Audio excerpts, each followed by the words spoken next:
Captain Jason Haag, deployed to Iraq twice, once in 2003 and again in 2008, and then deployed to Afghanistan in 2011. I was shot in 2003 during the invasion, and then my platoon was struck with some IEDs in 2008 during convoys in Fallujah. Was not wounded again, thankfully, in Afghanistan, but during those subsequent deployments, I developed severe PTSD, and obviously because of my proximity to those explosions, traumatic brain injuries happened as well. The first time I came home in 2003, we didn't really know anything about PTSD. When I came back, we were basically told that if you had a problem, to suck it up, and if you couldn't sleep, go have a beer and you'll sleep fine. So we did, and I developed a pretty horrific drinking problem. I slept with a gun underneath my pillow for probably about a year and a half. Couldn't go out in public, really. I mean, I did, but was extremely nervous, extremely agitated. The next deployment, I got back, drank more, had to start taking pain medications because of, the injuries, so I got pretty addicted to those. Last deployment was the last straw. When I got back, everything just came to a head. I shut myself off completely from everyone. I retreated into a bottle. I retreated into my medications. I never attempted or contemplated suicide, but I just didn't really care. I don't know how many times that I was one pill or one drink away from dying.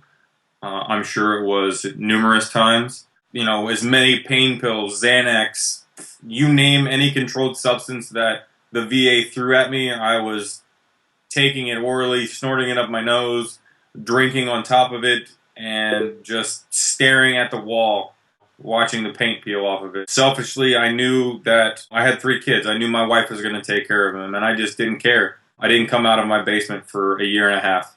I couldn't even go to the store to get a pack of gum. Bottom dropped out when my wife realized that I was spending money to buy drugs, and she walked downstairs to me and said, "You either go do something and fix yourself, or I'm taking your kids, and I'm taking myself, and I'm leaving."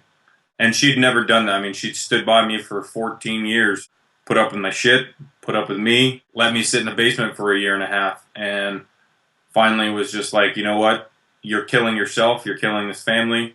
You do something or I'm out of here. I tried everything from, inpatient programs to talking in the little room about my feelings to dunking my head in a bucket of water to acupuncture to everything, and nothing worked. So I felt I needed to try something else, and that's when I found Canines for Warriors.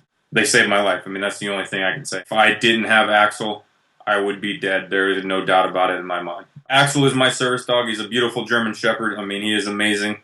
Canines for Warriors is a service dog organization that provides service dogs to wounded veterans who suffer from post-traumatic stress or traumatic brain injury, or if you're wounded, for post 9/11 veterans and active duty service members. Because I actually got Axel when I was still on active duty. Provide them at no cost. Basically, what Axel does for me is what he did for me was he hit the reset button. He is completely dependent on me, and I am completely dependent on him. Whereas when I was overseas, I had other people looking out for me. I was looking out for them.